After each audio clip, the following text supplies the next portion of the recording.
Viewers, চলে আসলাম আরেকটি recipe নিয়ে। রেসিপিটার নাম হচ্ছে দই বড়া। দই বড়া বানাতে কি কি লাগে আমি আপনাদেরকে দেখিয়ে দিচ্ছি।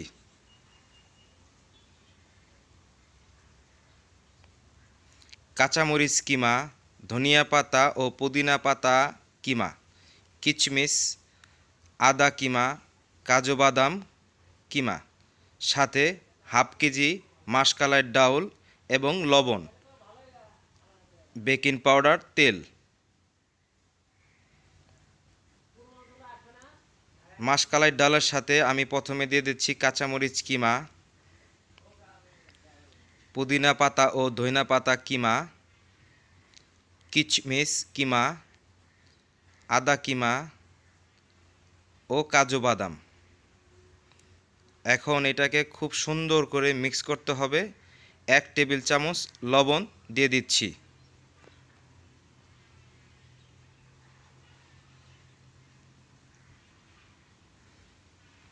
খুব সুন্দর করে এটাকে মিক্স করতে হবে। কিছুক্ষণ মিক্স করার পরে আমি এইখানে 1 টেবিল চামচ বেকিং পাউডার দিয়ে দিব। টোটাল আমার এইখানে 2 টেবিল চামচের মতন বেকিং পাউডার লাগবে। আমি প্রথমে 1 টেবিল চামচ বেকিং পাউডার দিয়ে আগে মাখিয়ে নিচ্ছি। সুন্দর করে মাখাতে হবে।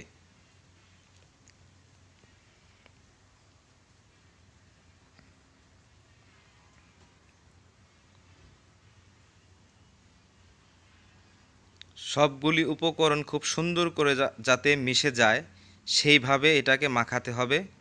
যতক্ষণ পর্যন্ত এই উপকরণগুলি ভালো করে না মাখে ততক্ষণ পর্যন্তই এগুলি সুন্দর করে আপনাকে মাখাতে হবে।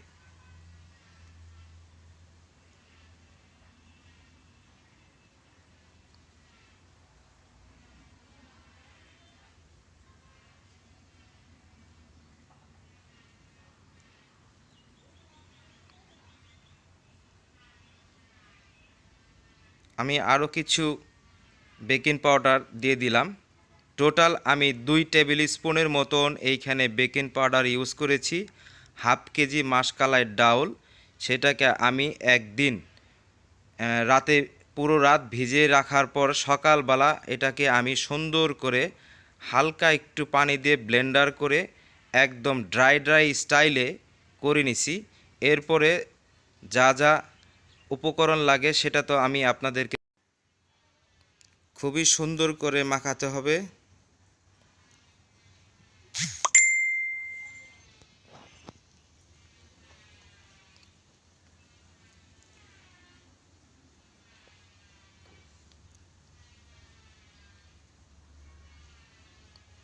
ভিউয়ার্স, আমি আপনাদেরকে বলে দিচ্ছি, যখন এটা সুন্দর মাখানো হবে, পারফেক্ট কম্বিনেশন হবে, তখন আপনি তেলে ছাড়ার সাথে সাথে একদম উঠে যাবে।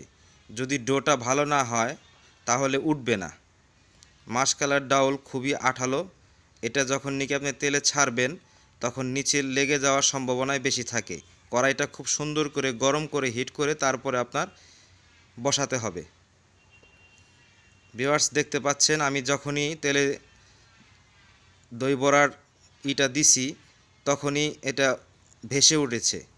তার মানে এটা আমার পারফেক্টলি হয়েছে। আপনারা যদি আমার এই রেসিপিটা ফলো করেন, আমি আশাবাদী আপনাদের দই বড়াটাও খুব সুন্দর এবং খুবই সুস্বাদু হবে।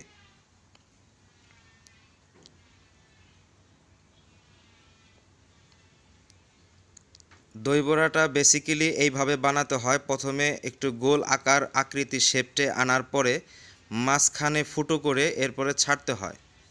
মাঝখানে ফুটো করার একটা রিজন আছে। যদি আপনি মাঝখানে ফুটো করে ছাড়েন তাহলে চারোপাশটা তো সুন্দর করে ভাজা হবেই, মাঝখান থেকেও খুব সুন্দর করে ভাজাটা হবে।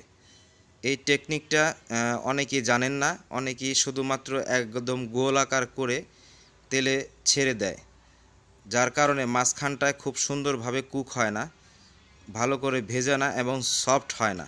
এটা সফট করার একটা টেকনিক।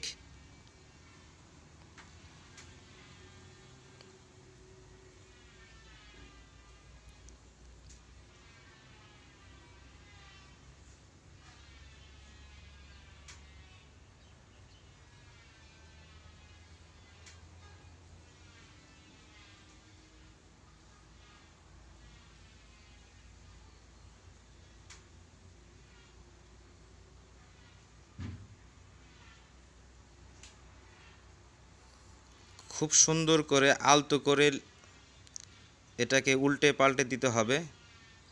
মাশকালার ডাউল খুবই আঠালো জাতীয়, একটার সাথে একটা লেগে যাওয়ার সম্ভাবনা থাকে, তাই খুব সাবধানে উল্টাবেন, উল্টে পাল্টে দিবেন খুব সুন্দর করে, আস্তে আস্তে করে ভাজতে হবে। একদম অনেক স্পিডে ঘ্যাস ছাড়া যাবে না, তাহলে আপনার দই বড়ার সুন্দর হবে না।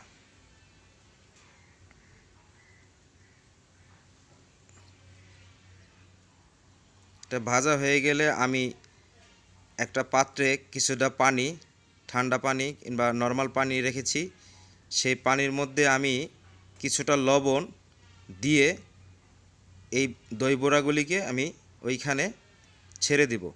আমি হাফ ডাউন করে রেখেছিলাম, হাফ ডাউন করার পরে এখন ফুল ডাউন করার জন্য আবার তেলে দিয়ে দিলাম। এখান থেকে ভেজে আমি পুনরায় সেই পানির মধ্যে এটাকে ডুবিয়ে দিব। পুরোপুরি ডুবে গেলে যখন আস্তে আস্তে এটা পানি খেয়ে নিচে তলিয়ে যাবে, তখন আমার পারফেক্টলি দই বড়ার যে সিস্টেমটা আমরা দইয়ের মধ্যে ভিজিয়ে রাখবো সেটা হয়ে যাবে, রেডি হয়ে যাবে। আশা করি যারা আমার এই রেসিপিটা দেখছেন, যদি ভালো লাগে আপনাদের, তাহলে অবশ্যই লাইক এবং কমেন্টস করতে ভুলবেন না। বন্ধুরা, শেয়ার করতে ভুলবেন না। আর যারা আমার এই চ্যানেলটা এখনও সাবস্ক্রাইব করেন নাই, তারা অবশ্যই আমার চ্যানেলটাকে সাবস্ক্রাইব করে দিবেন আর আমাদের সাথেই থাকবেন। নতুন নতুন রেসিপি নিয়ে আমি হাজির হব আপনাদের মাঝে। আপনারা আমার চ্যানেলটা সাবস্ক্রাইব করলে প্রথমেই আপনি আমার চ্যানেলের যে রেসিপিগুলি আমি ছাড়ব সেগুলি আপনি দেখতে পাবেন।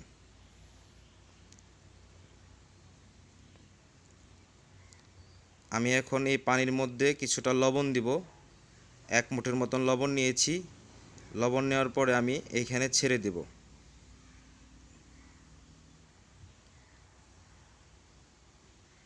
লবণটা এমন পরিমাণে দিবেন যাতে করে এইখানেও আপনার লবণ একটু যাবে।